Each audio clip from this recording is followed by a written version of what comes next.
I just felt like an 80-year-old trapped in a 30-year-old's body. Have you tracked macros before? And I'm like, what's a macro? Like, I had no idea what I was getting myself into. And then I was diagnosed with breast cancer. I'm Dr. Scott Law, and I want to thank you for tuning in to the Smile Doctors Off Mute podcast.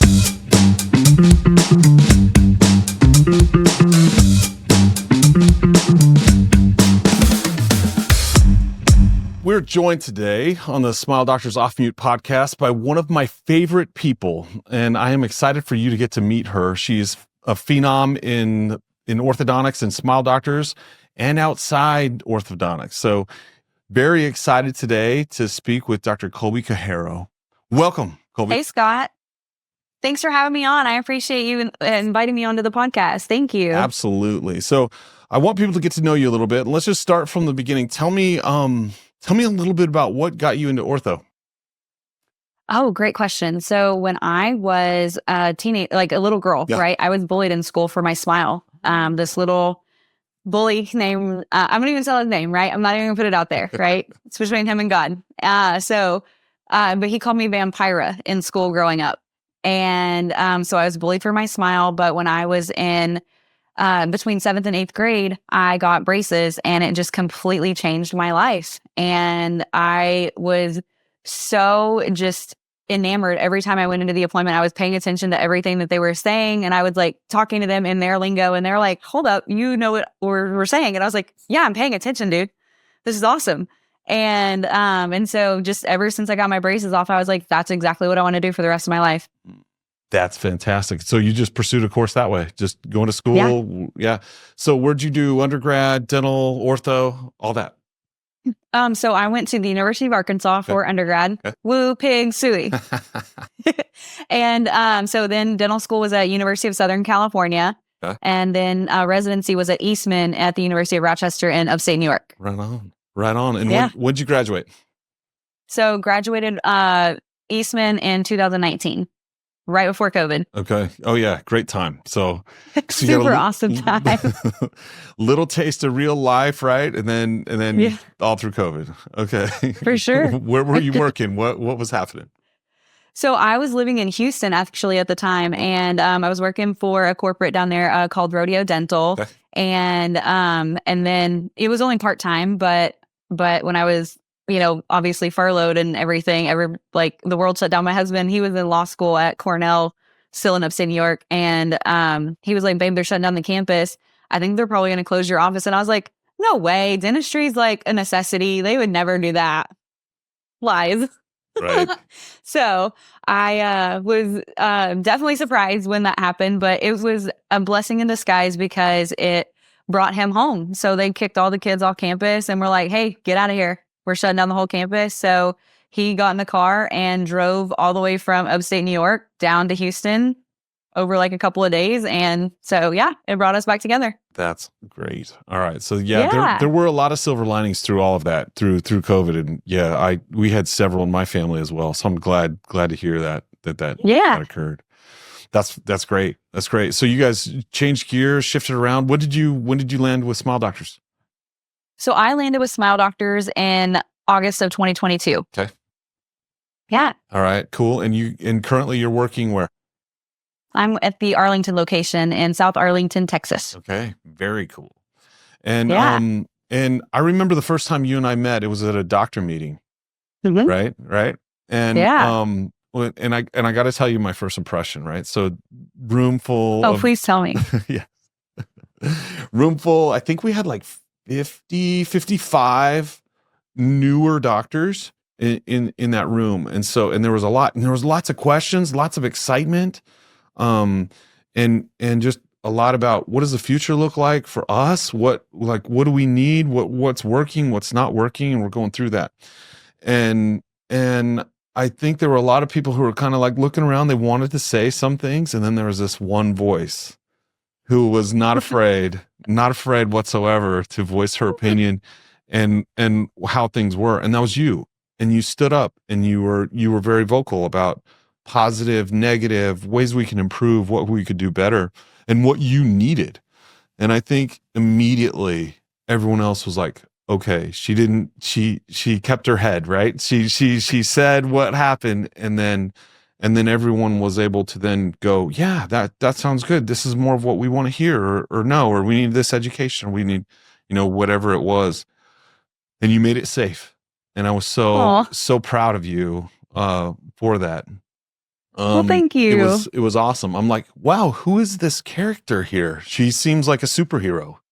No, very much because of your look of what you had, and and just how you came across.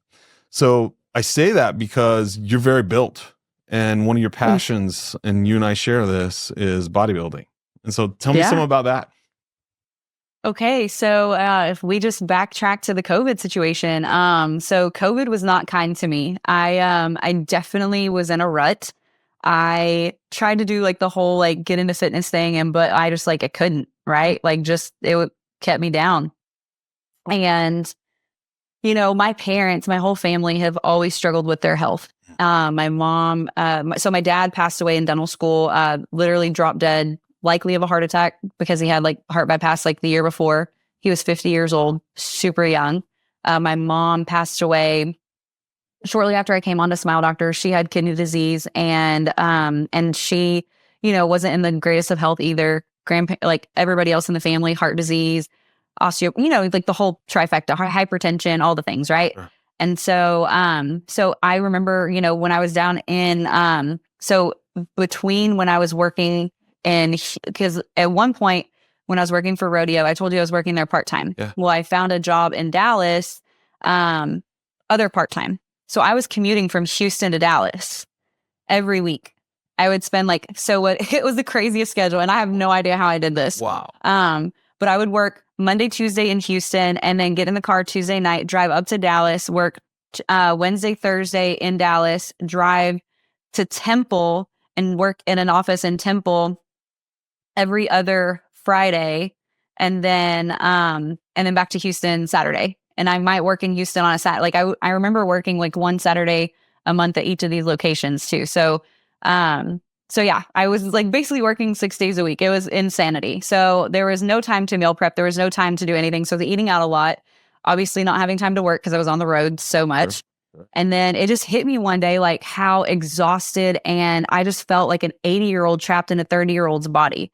And I was like, and I looked at my family and I was like, that will be me if I don't make a change. 100% that's going to be me. And so I hired a fitness coach. One of my colleagues at Rodeo was a bodybuilder. And so I reached out to her and I was like, hey, you've obviously got somebody that trains you or teaches you and coaches you. Like, can you help me out? And so she gave me a couple numbers, and I reached out to Pro Physique, which is the team that I'm on. And they had me fill out like a little survey questionnaire.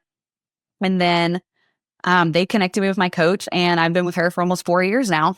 And so it just really started out with like, hey, and I'm one of those super like type A personalities that I feel like I have to go like super all in, balls to the wall to like commit to something just to like get myself to be like, yeah, we're doing it.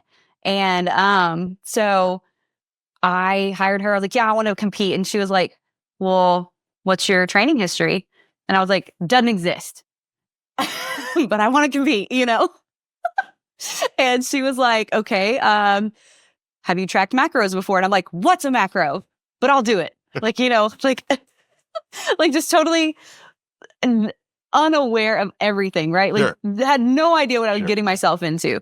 But I was like, you know what, we're doing it. Like, it is what it is. Well, so she was like, okay, well, let's just get started, right? Like, let's get you in the gym. Let's get you on a routine. Step one. Let's get you, yeah, exactly. Let's get you tracking macros. Let's get you lifting some weights and doing some cardio, right? Like, let's get you in the fitness realm first before we talk about the stage, right?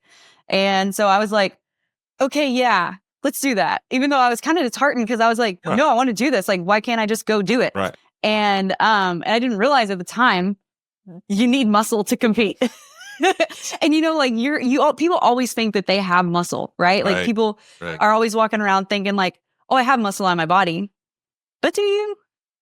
And I didn't realize I didn't. Yep. Right? Like, and so yeah, I was very naive. And so I hired her. We got started. And then I hired her we started in February. Fast forward to November. So I cut for about 6 months, lost about 20 pounds, which is great. And then we started reverse dieting, which is my favorite thing ever. Yeah. I love to reverse diet. It's like the most magical thing in the world. And if anybody's listening that doesn't know what reverse dieting is, it is basically where you are finished with your dieting phase and you are gradually adding food back a little at a time, right? And it speeds up your metabolism.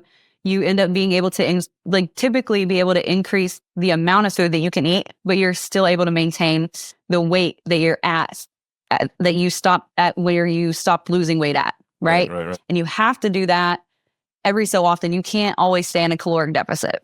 And so that was like my favorite thing. So we got to the point where we were reversing, and then I was diagnosed with breast cancer.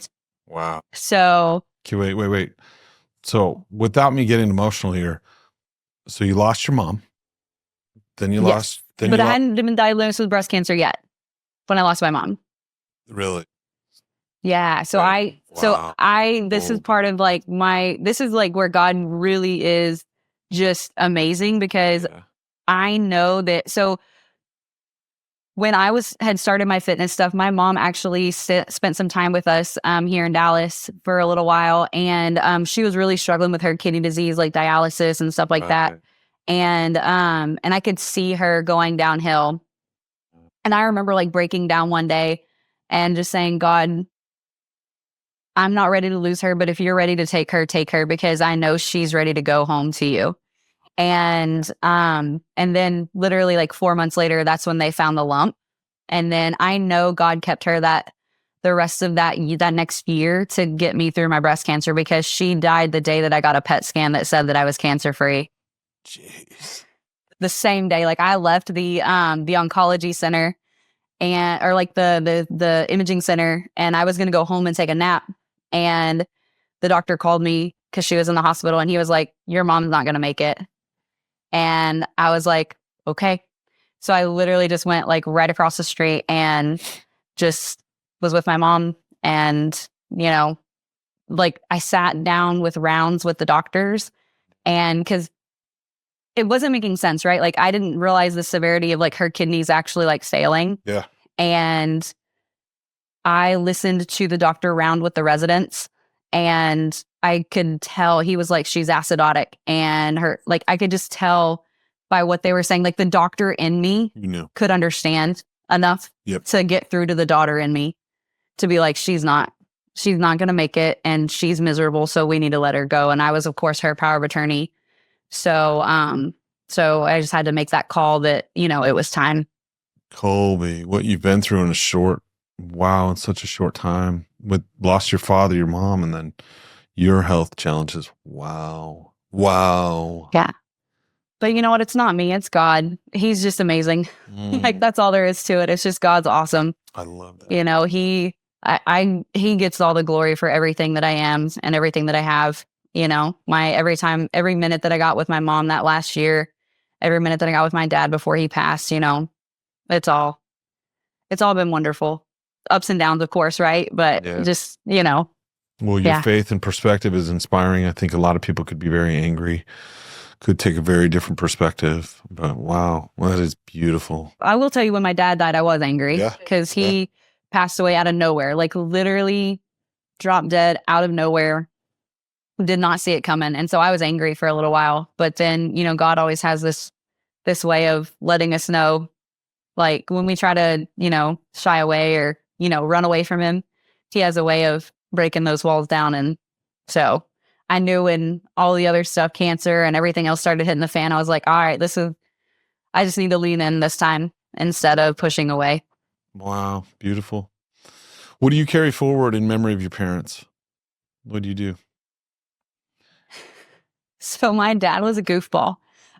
He and we used to watch like stand-up comedies like all the time, like Martin Lawrence and stuff like that. So like I remember some of the little lines that we used to say from to each other from that, or little quotes from movies and things like that we always used to say back and forth. And my mom, my mom was my everything. she stayed up with me in dental, like undergrad studying. She would get up at 3:00 in the morning and quiz me before a test. And, she was a patient of mine in dental school. She was one of my patients for the reb. And, okay. She just, she was a trooper. Yeah. She got volunteered for 100%. That. Yeah. Okay. Yep.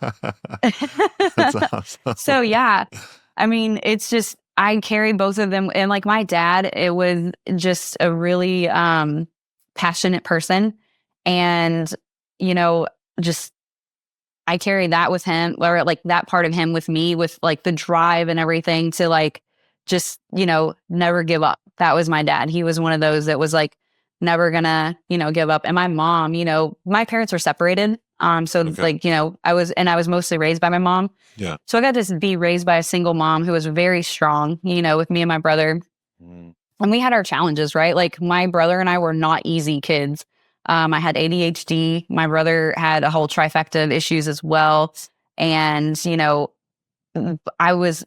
was back in the 90s before, ADHD was really understood.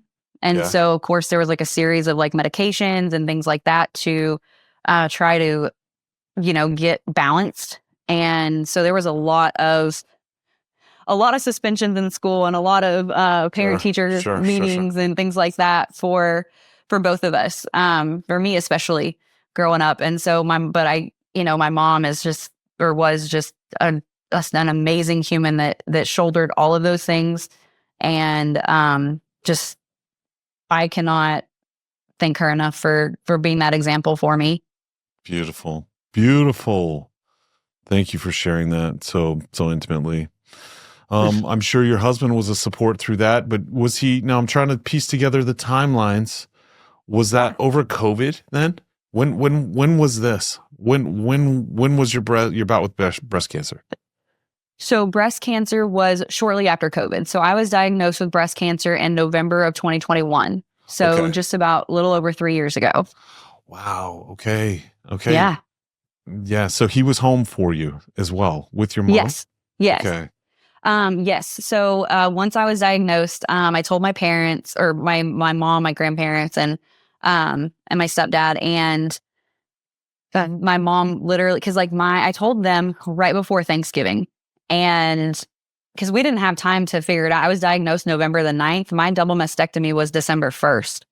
And between those two appointments, I had to go see a genetic counselor, an IVF counselor, the breast surgeon, a plastic surgeon, like genetic testing, like all of these things, right? Like I had to do all of these things, and while working, trying to balance all of these things.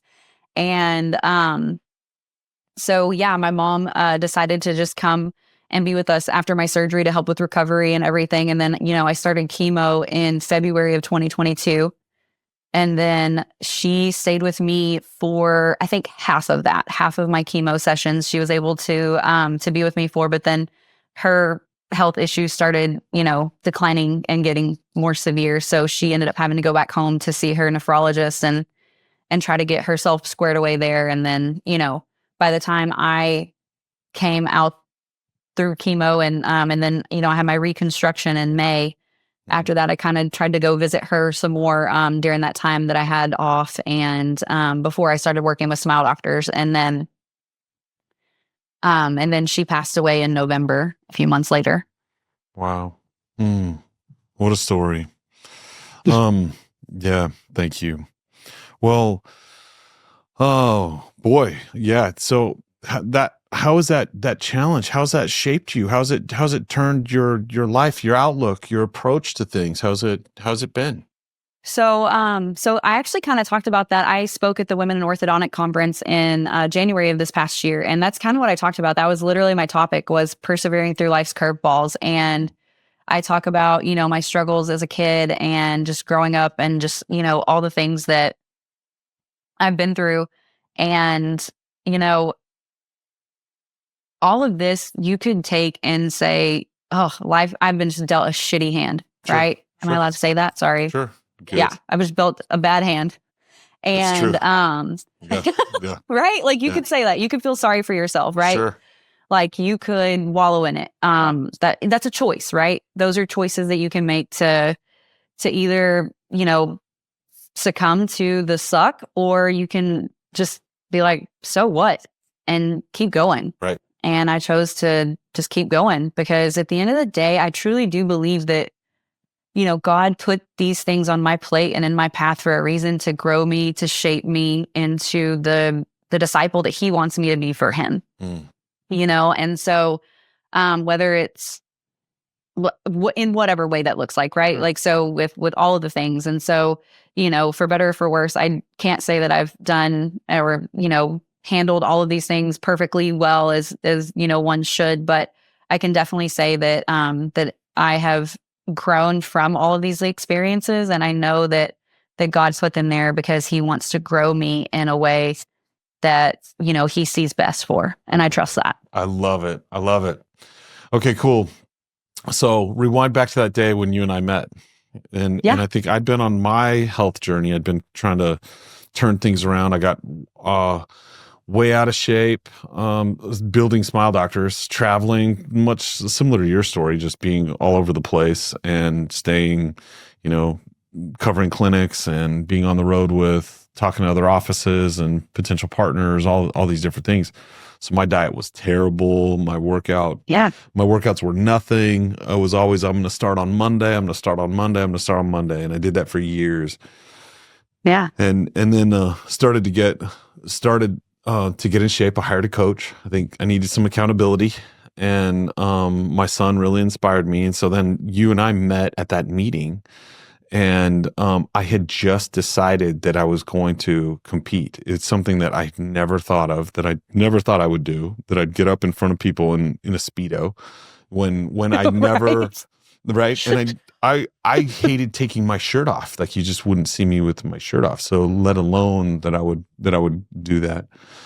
And and you I could tell enough that you were a bodybuilder, that you were looking to compete, and then you found out. I kind of whispered under my breath that I was considering it, and that's when you were like, "Oh, dude, which one are you doing?" And I said, I didn't know how serious you were, and I said I was doing the show in Belton in October, and and you said, I'm doing that one too, and so it was. It was like, holy cow, this is for real. You weren't just kidding around. And I think you realized I wasn't either. And so it was kind of fun. It was fun as we were prepping for the shows. Just you live in Dallas. I'm 2.5 hours away.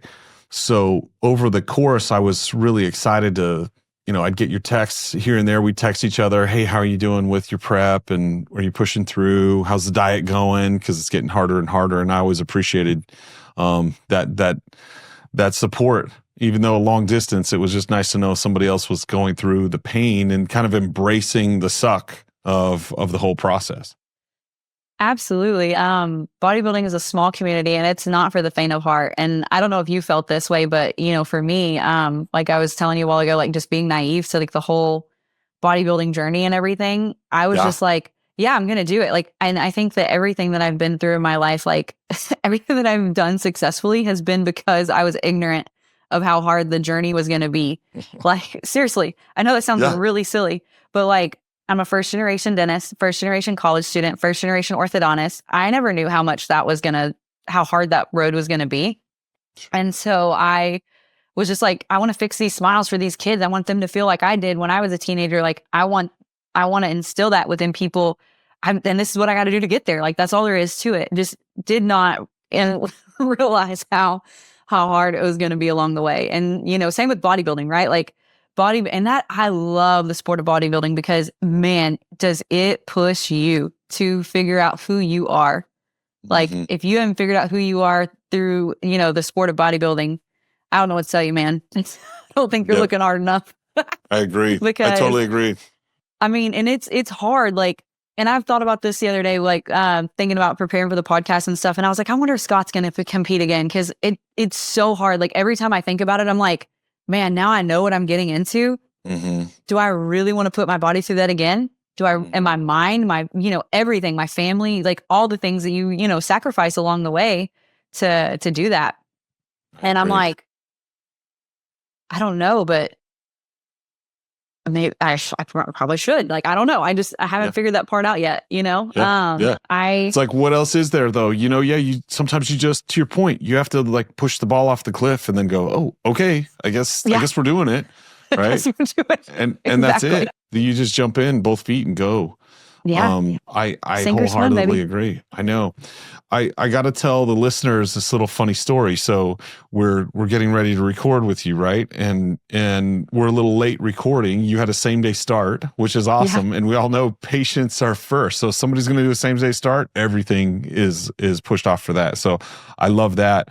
But part of to check the microphones is to go, James helps us out in recording these, and he's our producer on this. And so James asks the question, what did you eat for breakfast? And what was your response? I said breakfast number 1 or breakfast number 2. Exactly. So how many meals a day do you eat? So right now I'm eating between 5 and 6 meals a day. Yeah. Okay, cool. Yeah. Cool. Yeah, that's what I'm supposed to be eating too. So 5 meals, it's what I can get. And then just pounding protein and trying to eat lean and do all the stuff. So are you actively, you're not in prep right now. Are you just like growing and just living the lifestyle and still just trying to, just grow and improve? Yes, I'm trying to. My wife is like, hey, enough's enough. And yeah, I don't want to get, my sleep apnea is bad enough. And so it's like, how much bigger should I get? And part of me, the bigorexia in me is like, what can I do? Like I think it goes hand in hand for me on what can be achieved. And if it's possible, I want to do it. And if others say it's not possible, then it makes me want to do it even more. 100%. And so that's kind of a thing, but I also have to remember, man, I'm balancing a lot of different things with a lot of responsibilities. And what I was so relieved to do is to, after the show, after I competed, it was exhausting thinking about myself so much of what am I going to feed myself? What am I going to, how much water and rest and workouts and planning everything and around it. It's so much work. And it was nice just to be able to eat 3 or 4 meals a day instead of 5 or 6 and just have a little bit more leeway in what diet looked like. But it was good. Yeah. I waffle back and forth. Should I do another show? I probably will. It's just gonna times and seasons in my life. We'll see if it's within the next 12 months or so. Absolutely. So one of the things, like, the stage isn't ever going to go anywhere, right? And and I don't know exactly what your feedback was from the judges, but mine was that I needed to grow more. I needed to put more muscle on. Well, that takes time, and so, muscle isn't, especially a natural bodybuilder, right? Like, it's not built overnight. It takes years to build that lean muscle mass. And so, if I do compete again, it won't be for, several years. And it's been a year now since you and I competed. And, it's been great, and that was one thing that I talked to my coach about this year. Cause I definitely, I'm sure like you got burnout after prep and everything. And you're like, I don't want to track another macro. I don't want to, like, if I have to log into my Fitness Pal again, I'm going to lose it. But at the end of the day, I told myself, I was like, Colby, you saw what your life was like when you didn't have this structure, right? So yes, completely understand that, we want to have some balance, but we can't just throw it all out the window, right? Like, otherwise you're going to end up back to exactly where you were before you hired your coach and you were not happy. And you won't be happy if you get back there, right? And so figuring out that balance. And that's what I told my coach. I was like, look, I need this year to figure out balance. I need to figure out, because I was such a psycho. I don't know how you were, but like, I'm so type A that like, when I'm on, I am on. And like, I would, even when I was going through chemo, I was prepping through chemo. Like, I meal prepped through chemo. I'm dead serious. Like, I meal prepped and trained through chemo, through everything. And there's more about that on my YouTube channel, like on my breast cancer journey channel. And, like, when I was traveling through all of that, I would pack my food and take it on the airplane with me. I would take it with me. I would travel everywhere with it. And I wasn't even in prep then, right? So like I literally lived the prep lifestyle for 3 years before I ever even committed to actually prepping. Or I guess it was 2.5 years before I committed to actually prepping. And so by the time I actually finished my like season and everything and competed and all of that stuff, I was like, I need to figure out how to have balance, true balance, right? Like that I don't have to track every single morsel that goes into my mouth, how I can figure out how to track on the go while eating out, right? Like eat out, obviously don't go off the rails, right? But like, eat within balance, eat, how to have lunch with dentists without having to, just sit there and watch them eat, while I'm just sitting with here your like, Tupperware. Yep, with my Tupperware. Exactly. So, yeah, and this last year has definitely helped me to figure that out. Mm-hmm. And so still, kind of like you, living the lifestyle, but with balance. And that's really what it boils down to, is like, because I don't ever want to lose that side of me, that health oriented person, because there's so many benefits mentally and emotionally that the sport of bodybuilding can bring you, and just fulfillment, right? Like that you can push your body and your mind to an area that, nobody else can touch. And that's just for you, right? Like that's a you thing, right? Like, yes, you have all these things that you can do with your families and things like that, but this is like a me thing, like this is just a me thing for me that's just mine and mine alone, that, is just me. I just literally felt like it was me trying to glorify God with the body that he gave me, right? Like just beautiful, pushing just seeing what the human body can do. I think the human body is fascinating. I love like physiology and anatomy. Like I absolutely love that stuff. And just to see, and that was the coolest part of prep, was to see like what you can make the human body do. And I love that aspect of it. So going through bodybuilding and being a bodybuilder and the lessons you've learned over the last several years of doing this, how has that carried over into the mentality aspect of all other areas of your life, maybe specifically inside of orthodontics and the business of ortho? So I feel like it has definitely helped me. So I feel like that drive in me has always been there. And I feel like the sport of bodybuilding just has let me unleash that. But I also think that one of the great things about bodybuilding is it's you versus you every single day. And as an orthodontist, that's how it is too, right? Like we have our competitors down the street and things like that, but I never get to see their work unless their patients transfer to me for some reason, Yep. And so it is me versus me every day. And so, so I feel like, with, it's kind of hard because I'm super type A, and, and that is great in bodybuilding, especially in a prep, because then it's like, okay, when you're on and you've got it. And then, as an orthodontist, it can be hard though sometimes, because we are perfectionists and we want those perfect outcomes and we want our patients to be happy and, all of these things, right? And sometimes it just doesn't end up that way. And so, but I feel like that it lines up so well with my personality that that it keeps me fired up about, still trying to, do the best and be the best that I can, because at the end of the day, it still is me versus me. So, if I like, and that's regardless of, what aspect that we're looking at, right? If we're talking about a devon, like, oh, hey, I did this devon in like 5 minutes. Let's see if I can do 4.5 minutes next time, right? Like, see if I can get faster or better in some way, shape, or form, right? And so it's like I said, it's you versus you every day. And I think that staying on that perspective is really important, because it's easy, especially on like the Facebook groups and stuff like that, to compare yourself to our colleagues, and you see some of their finishes and you're like, man, I must be just a crappy orthodontist because my stuff doesn't look like that. yeah, for sure. But, or sometimes I'm like, I see other people's stuff and I'm like, hey, I can do that. My stuff looks just that good too. So, but those things, they can inspire you. And that's beautiful, right? Like, of course, we want those meetings and those, speakers that share their cases and stuff to inspire us. Absolutely. But we have to remember, like, at the end of the day, like, it is us versus us and me versus me. And so learn from, all the other beautiful, brilliant people in our industry. But at the end of the day, like, don't beat yourself up if you didn't get that perfect class 1 finish. on that left side because this patient won't wear their rubber bands, stuff like that. You still got to learn to give yourself grace.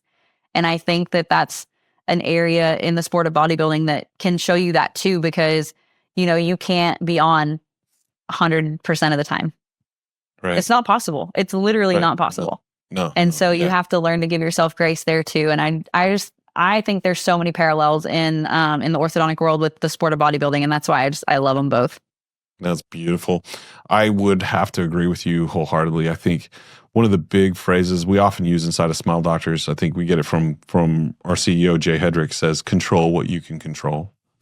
And being a recovering control freak, right, on stuff, like you can see both sides of the coin on that, where it's like, actually, I'm not going to have a victim mentality in this. I'm going to have a champion mentality, and I'm going to go and control what I can. And I'm not going to be subject to others. But then also, I'm going to know there's stuff that is outside of my control, and what I can control is my attitude at all times. 100%. And it's me. I can do what I can do. I can be disciplined. I can keep my word. I can have integrity. I can give full effort. It's all the things that I can bring on a daily, and then what happens. And so I too have learned so much from the sport in mentality, and you just have 100% there. And then doing it too, I have so much respect for people who just start. That's it. Exactly. It's so hard to start. And 100%. so just go wherever you are, just make some improvement. Just make a move. That's yeah. it. I agree That's it. 100% because you can't get going if you never take that first step, and you have no idea where that path can lead you unless you start. Right. I often think about this. It's the ones who are insecure, who haven't figured out, who are not like masters. I'm no master of bodybuilding. I'm just saying the ones who have done it, right? Let's take Michael Jordan, for example. If he sees a junior high kid who's struggling, playing, dribbles off his knee, is shooting his shots awkward, he's never going to make fun of him because he knows how hard it is. He's put in all the time and work and effort in order to do it. He's never going to make fun of him. But another kid, maybe just a few years along in front of that junior high kid, he's the one who's going to point the finger and is going to laugh and make fun and tease, do all that. And the one who hasn't figured it out. And so I think there's a lot of maturity in going, hey, just let's encourage everyone to do really, really well. Both, oh my God. Whether that's fitness, whether that's ortho, whether that's any aspect of life that you want to improve. 100%. And like that story that you just told reminds me, so like last year, so you remember so at that meeting, you remember what triggered you to realize that I was a bodybuilder was that Dr. Monica had talked about a meeting that she had for us of her little mentees in the DFW area. And I told her, I was like, I'm sorry, I missed the meeting. I was at a bodybuilding conference. Well, at that bodybuilding conference that I was at was one, it's called Command the Stage. It's put on by the team that I'm on. And they had basically like learning seminars, right? From like Brett Contreras and like all these other people in the industry that are like, great in the sport and just, great wealth of knowledge and things like that. And then they also had training. So we had like training sessions in the gym with the coaches on the team and Brett. And then we also had posing practice. And one of our posing judges for posing was Laura Lee Chapados, who is now Miss Bikini Olympia of this year. Like she's the reigning Miss Bikini Olympia. And one of the things that she told me at that, she was like, she's like I did a little posing with everybody else. And this is before I had competed, right? This was before I even started prep. Right. And like, I was like, I don't know what I'm doing. I haven't even posed before, really. Like, I don't know anything. Yeah. And so she just told me, she was like, Colby, she was like, your energy is beautiful. You have so much energy. Your stage presence is amazing. So she was like, just be you. Like when you get out there, just be you on stage. Like just go out there and shine. Like don't get caught up in what your feet are doing. Just be you. And I was like, oh my God, thank you. That's amazing. Like, of course I'm starstruck and I'm like stuttering like a ding dong, but she was so sweet and kind to say that to me. And so that's exactly to your point, right? Like, so, and like she, won the Arnold last year, and I think she's won it 3 times now. And so like, I mean, she's just an amazing figure in the sport of bodybuilding and in the bikini division. And so just for her to have those kind words to me was just incredible. Right. Like, and so exactly to your point about Michael Jordan and absolutely. Yeah. That's beautiful. Beautiful. But also like, I see you doing that. Oh, well, thank you.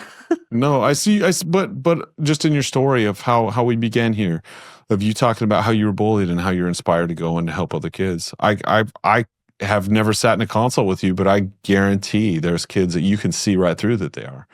And so it's you encouraging them of what's possible in their life, and beautiful. Yeah, that is one of the things that it tugs at my heartstrings, right? Like a parent tells me their child is being bullied, but I can tell they're like, not really truly ready for comprehensive. And I'm like, hey, we can get started, but it's going to take longer because, we can only put braces on these certain teeth or move these certain teeth yet. And they're like, you know what? They're being bullied. Let's do it. And I'm like, absolutely. Let's freaking do it all day long. Oh man, I go over and over about that. Like, don't get me on my soapbox about that. I think the biggest benefit that we have in orthodontics is the mental component of how people feel about themselves. 100%. Teeth are straight. They're gonna chew food crooked or straight, right? That great. Right. And but to feel beautiful about, about the smile that you have, and to feel that you fit in socially, that you're not a weirdo, and that all this, I think, especially in those formative years.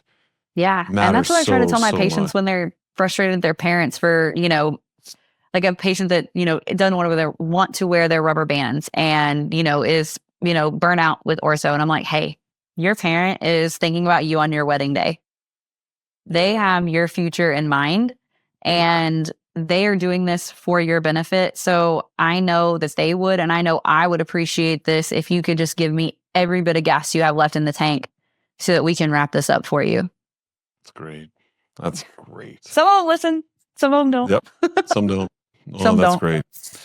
Well, Colby, it's been an honor talking to you, to hear your story. Thank you for sharing it the way that you have. And thank you for showing up for people and for being an inspiration on the stage, in the gym, in the office, and just inside of Smile Doctors as a partner. I just greatly appreciate you and your impact. Thank you. Thank you. And thank you for the awesomeness that you've created with Smile Doctors. Like, I love working for Smile Doctors. It's awesome. Yeah. And so Very one cool. of the things that we didn't actually even get into now with this, but like, so I don't know if you heard, but I'm expecting my first child. Yes. Oh my gosh. We should have talked about that. I am and I'm sure you're going to prep all through it too. Well, I'm you're so be as healthy as you can, right? Yeah, exactly. Yeah. So I'm 17 weeks right now. And the first trimester was really hard, really hard. So couldn't really get in the gym at all. So that was beating me up, but I was able to track my macros still and try to sure.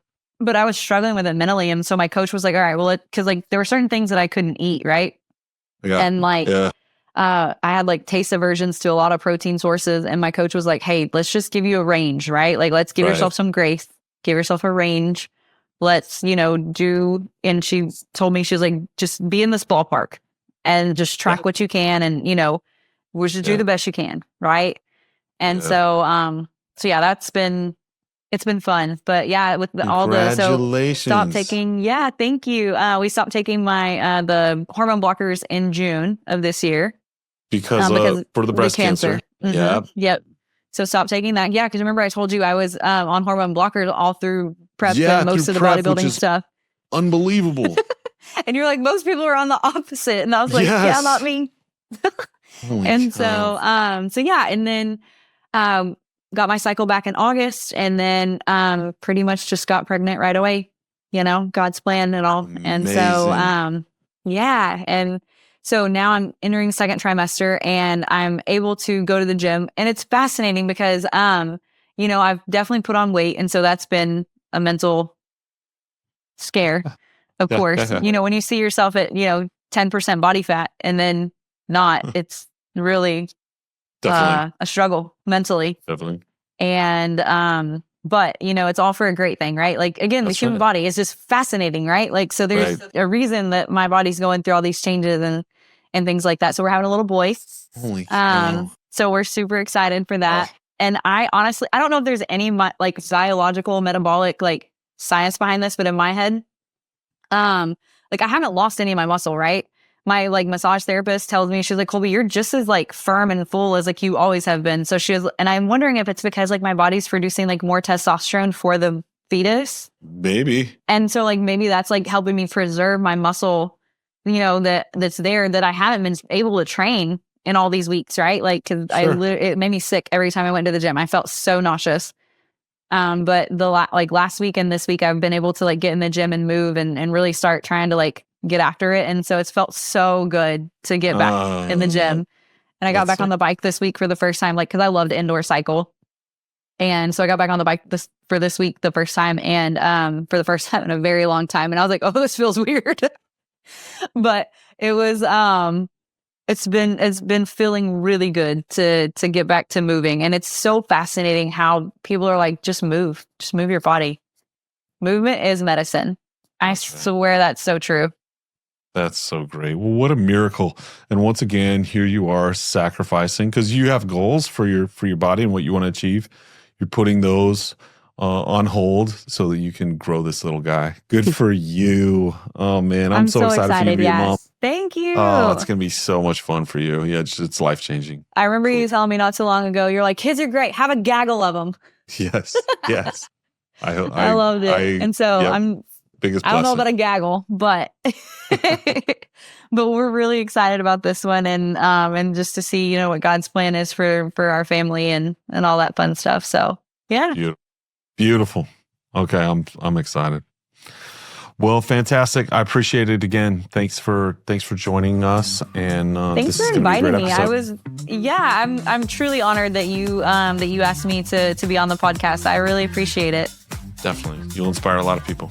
Cool. Oh, thank you. Thank you. A first-time parent of, like I told you, I have 5 dogs. So we're going to be a family of 8 soon, which is insane. Like, what? It's going to be great, though, right? God's plan. We'll figure it out.